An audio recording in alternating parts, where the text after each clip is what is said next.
기존적으로 지금 하고 있는 많은 큐티 사역자들이 큐티 나눔을 하는데 낮 시간에 많이 모여서 합니다.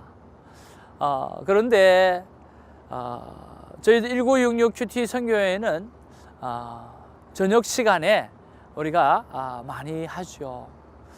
그런데 뭐 앞으로는 낮 시간에도 하고 다 하겠지만 주일날 우리 12시 반에 평소 때 일을 하고 너무 피곤하시고 힘들어 하시는 분이라고 한다고 하면 또 여러분 각자의 교회에서 예배를 다 드리시고 또 할 수만 있다고 하면 12시 반에 오시면 오늘 주일날 큐티 본문을 가지고 우리가 나눔을 합니다.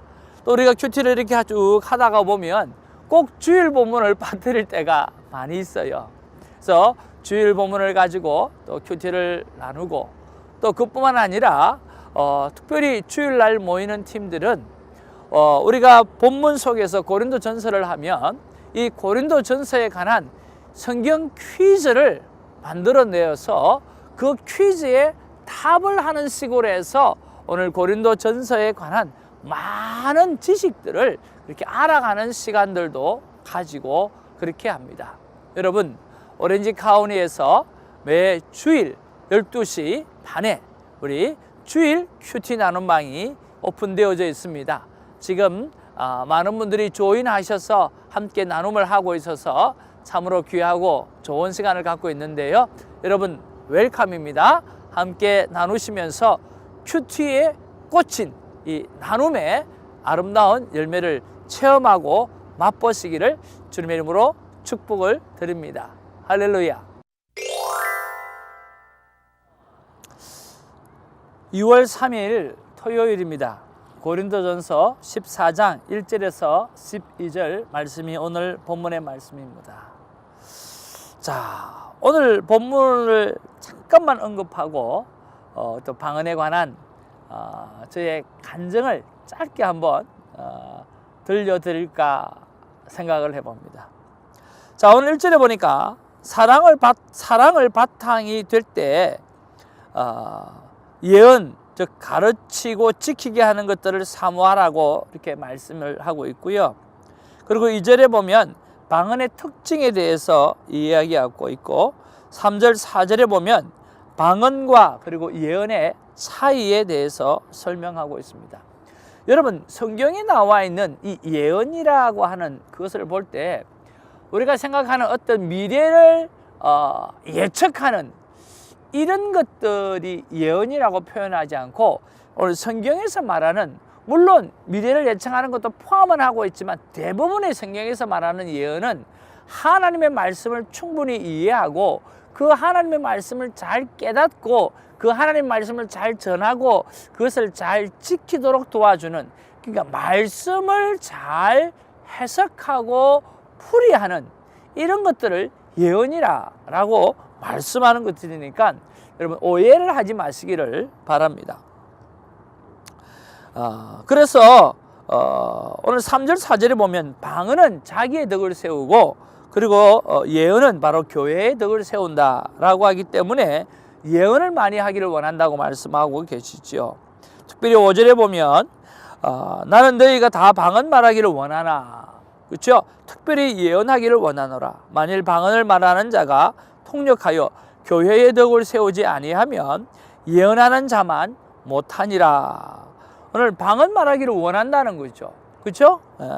그런데 특별히 예언하기를 원한다. 말씀을 읽고 그 말씀을 풀어서 설명할 줄 아는 그러한 것을 하기 원한다라고 말씀하고 있어요. 그리고 6절에 보면 바울은 방언으로만 전하지 않았다라고 말씀하고 있죠.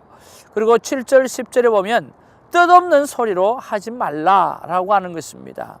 이 방언으로 이렇게 하게 되어지면 여러분 우리가 잘 알지 못하잖아요. 그래서 사도 바울은 방언을 하면 반드시 무엇을 하라? 통변을 오늘 하나님 앞에 구하라. 통변의 은사를 구하라. 그렇게 이야기하죠. 예, 그리고 11절 12절에 보면 오직 교회의 덕을 세우기 위함이 목적이 되어지는 그런 일들로 하나님 앞에 은사가 사용되어져야 한다라고 말씀하고 있다라고 하는 것이죠. 여러분, 여러분 다 방언을 하십니까? 방언에는 두 가지 방언이 있습니다. 하나는 바로 대인 방언이 있고 또 하나는 대신 방언이 있죠. 바로 사도행전 2장에 일어났던 방언은 각 나라의 말로 들렸던 거죠. 어느 나라는 내 나라의 말로 전했는데 사람이 들려지기는 각 나라의 말로 들려졌던, 그러니까 대인 방언이고요. 우리가 지금 하고 있는 보통 이 방언은 바로 하나님과 나만이 알 수 있는 바로 대신 방언이죠. 여러분, 대인 방언이든 대신 방언이든 하나님 앞에 이 은사를 받으셨는지 물어보고 싶어요. 또 받지 못하는 분은 또 받고 싶은 마음도 많이 있지요. 저는 이 한국의 고신교단에서 어릴 때 신앙생활을 했어요. 우리 교단은 이 방언이라고 하는 게 가르치지도 않고 그것이 우리 안에 일어나지도 않고 전혀 몰라요. 저 또한도 마찬가지고요. 그런데 저는 그 고신교단 안에서 방언을 체험했어요. 하나님께서 특별히 저에게 주신 상황 때문에 주신 것 같아요. 제가 학교를 다닐 때 수련회를 한 번도 가지 못했어요. 회장도 하고 여러 가지 다 해보았지만 집안이 불신 가정이다 보니까 몇 박 며칠을 떠난다는 게 안 되는 거죠. 그리고 거짓말을 해서 한번 가보려고 하다가도 못하고 그렇게 됐어요. 그런데 졸업을 하고 난 다음에 이제 선생님이 되어서 아이들 보고는 수련회를 가야 된다고 재촉하고 또 수련회 가기 위해서 은혜 받기 위해서 새벽기도까지 나와서 재촉하는 그런 일들을 했는데 정작 내가 못 간다라고 하니까 덕이 안 되잖아요. 너무너무 또 가고 싶었어요. 그래서 매일 오늘 일들을 마치고 집에 들어오면 집에 들어오기 전에 가까운 교회를 들려서 기도하고 들어오고 또 교회 가서 기도하고 들어오고 가까운 교회에서 기도하고 들어오고 그러면서 하나님 앞에 죽으면 죽으리라 하는 결단을 가지고 이번에는 수련회를 기필코 가리라 하나님 환경을 열어달라고 기도하는 가운데 자꾸만 교회에서 기도하는데 입이 꼬이기 시작하는 거예요. 그래서 내가 놀랐어요. 왜 놀랐느냐고 하면 이게 뭔가라고 하는 것 때문에 너무너무 놀랐어요. 그리고 그런 거 들어본 적도 없고 그래서 제가 안 했어요. 그런데 계속해서 그런 현상이 나타나는 것을 볼 수가 있었어요. 그래서 제가 입을 다물고 그렇게 하지 않고 또 한국말로 기도하고 그렇게 했죠. 근데 우여곡절 끝에 결국엔 수련회를 갔어요.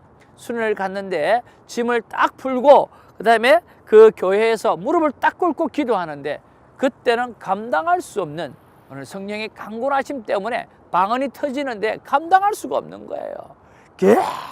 계속해서 방언이 터져요. 그러면서 그 놀라운 체험을 하고 난 다음에 이제 3박 4일을 마치고 나서 오늘 부모님에게 서게 되어지는데 오늘 놀라운 일이 일어났어요. 더 이상 제사상에 절을 할 수가 없는 거죠. 그래서 여러분 다 내용을 각설하고 제사상에 절을 안 했어요. 안 하니까 어떤 일이 생겨요. 많은 이 형제님, 우리 아버님 형제님들이 혼낸다, 어때는 죽인다, 협박도 하고 난리가 난 거예요. 그리고 정월 초하루 날 제사 지나기 싫어가지고 집에를 안 들어갔어요. 그래가지고 나중에 또 잡혀 들어가가지고 아버님하고 앞에 딱 앉아서 교회 갈 거냐고. 그래서 제가 문을 걸어 잠그고 아버님이 워낙 무서우신 분인데 문을 딱 걸어 잠그고는 그렇게 했어요. 아버님, 하나님은 살아계십니다. 제가 하나님의 살아계시는 증거를 보여드리겠습니다. 그러면서 막 아버님 앞에서 방언으로 막 말해버렸어요. 그랬더니 아버님이 이놈이 드디어 미쳤구만 그러시면서 몽둥이로 허리끈으로 그날 밤에 하루 종일 맞았어요. 그런데 그 이후로는 제가 신앙 문제로 아버지에게 맞아본 적이 없는 그런 역사가 일어났어요. 그래서 이 방언이라고 하는 것은 저에게 아주 특별하고 아주 소중한 그런 경험이었어요. 그런데 오늘 사도 바울이 무슨 이야기를 하느냐고 하면 방언은 개인의 덕을 세우는 거라고 이야기를 하고 있고 오늘 하나님의 말씀을 묵상하고 그 말씀을 풀어 헤쳐서 설명하는 것들은 바로 교회의 덕을 세우는 것이라고 말씀하고 있다라고 하는 거죠. 저는 사도 바울이 권면한 대로 오늘 여러분에게 권면하고 싶은 거죠. 오늘 여러분의 개인의 신앙생활을 위해서 마음껏 하나님 앞에 1:1로 기도하시고, 그리고 교회 앞에는 어떻게 하든지 콰이어 타임을 통해서 하나님의 말씀을 묵상하고 그 말씀을 풀어헤치고 그 말씀을 통해서 세우는 일들을 잘 감당하게 되었으면 참 좋겠다는 생각이 듭니다. 저는 오늘 이 본문 말씀을 보면서 5절이 내 마음 가운데 와닿았어요. 5절을 보니까 나는 너희가 다 방언 말하기를 원하나 특별히 예언하기를 원하노라. 만일 방언을 말하는 자가 통역하여 교회의 덕을 세우지 아니하며 예언하는 자만 못하니라 라고 말씀하고 있어요. 여기 보니까 방언을 하기 원하고 예언도 하기를 원하는 두 가지 다 원한다고 말씀하시잖아요. 그래서 보니까 4절에 보니까 방언은 자기 덕을 세운다 그랬고, 또 예언은 교회의 덕을 세운다 생각한다 말씀하고 있으니까 둘 다 필요하잖아요. 그래서 묵상 질문을 하나님 앞에 이렇게 던져봅니다. 두 가지를 다 활용하려고 하면 어떻게 하면 좋을까요? 라고 했어요. 그럴 때 하나님께서 저에게 이런 아이디어를 주셔요. 방언으로 예언을 잘하기를 구하면 되지 않겠느냐라고 하는 거죠. 여러분, 방언의 은사를 받으셨습니까? 그러면 개인 기도를 할 때, 골방의 기도를 드릴 때 하나님, 내가 큐티를 정말 열심히 할 수 있도록 도와주시옵소서. 방언으로 막 기도하면서 하나님, 내가 하나님의 말씀을, 하나님의 마음을 이해하는 일에 내가 열정적으로 할 수 있도록 도와주시옵소서 하고 방언으로 기도하는 거죠. 그러면 오늘 방언의 은사도 활용하고 오늘 하나님의 말씀을 밝히 이해하는 그러한 예언의 은사도 활용할 수 있다라고 하는 거죠. 그래서 저희의 적용을 오늘 큐티 적용 알람이 울릴 때에 방언으로 예언의 말씀을 잘 전하게 해달라고 기도하는 것을 한번 트라이 해보려고 합니다. 사랑하는 큐티인 여러분, 하나님께서 우리에게 주신 은사들은 각양각색입니다. 오늘 마음껏 사용하십시오. 마음껏 사용하되 사랑이라고 하는 바탕 위에 사용하시고, 마음껏 사용하되 겸해서 사용하셔서 아름다운 조화를 이루어내고 성령의 에스크에서 오늘 성령의 하나 되심을 이루어내는 그러한 아름다운 신앙생활이 있기를 주님의 이름으로 축복을 드립니다. 여러분, 신앙생활은 균형입니다. 균형을 잘 이루어가기를 바랍니다. 오늘 한쪽 팔이 이렇게 되고 한쪽 팔이 이렇게 되면 이게 밸런스가 맞지 않지 않습니까? 비행기가 이렇게 해서 나르겠습니까? 이렇게 해서 나르잖아요. 이렇게 해서 비행기가 나르잖아요. 오늘 내가 몸이 기울어져도 이렇게 밸런스가 맞아줘야 잘 나를 수 있는 것입니다. 신앙도 마찬가지죠. 은사와 사랑을 잘 밸런스를 하고 각양의 은사를 잘 밸런스를 만들어서 성령님께 여쭈어 보셔서 성령이 하나 되게 하신 것을 잘 따라가는 우리가 되기를 주님의 이름으로 축복을 드립니다. 기도하겠습니다. 사랑과 은혜가 충만하신 아버지, 참으로 고맙고 감사를 드립니다. 아버지 하나님, 저희의 개인적인 방언의 은사를 받았을 때 그 방언의 은사를 통해서 사랑하는 아버지에게 복음을 전했고, 그 아버지가 나중에는 돌아가시기 전 1년에 예수 그리스도를 믿고 아버지 하나님이 하나님 앞에 영광을 올려드렸던 것처럼 하나님께서 우리에게 주신 모든 은사들을 오직 영원 사랑과 영원 구원을 위해서만 사용할 수 있도록 하나님 도와주시옵소서. 우리가 가지고 있는 수많은 각양각색의 그 은사들을 오직 영원 구원을 위하여 우리가 멋지게 사용되어질 때에 하나님께서 영광을 받으실 뿐만 아니라 우리 또한 참 평강 가운데에 아버지 살아가게 될 줄로 믿습니다. 아버지 하나님이여, 방언을 받으신 분이나 받지 않으신 분이나 하나님을 향한 가장 큰 사랑의 은사를 가지고 섬김의 은사를 활용하게 하시고 예언의 은사를 활용하게 하시고 아버지 성령의 9가지의 열매를 마음껏 이루어 드릴 수 있는 우리가 모두가 될 수 있도록 하나님 역사하여 주시옵소서. 특별히 이 예언하는 은사를 사용하라고 말씀해 주셨는데 우리 각양의 은사를 가지고 하나님의 말씀을 깊이 깨닫는 이 콰이어 타임에 모든 것을 쏟아 넣으실 수 있는 우리 모두가 되게 하옵소서. 감사하고 예수님의 이름으로 기도하옵나이다. 아멘. 할렐루야. 병중들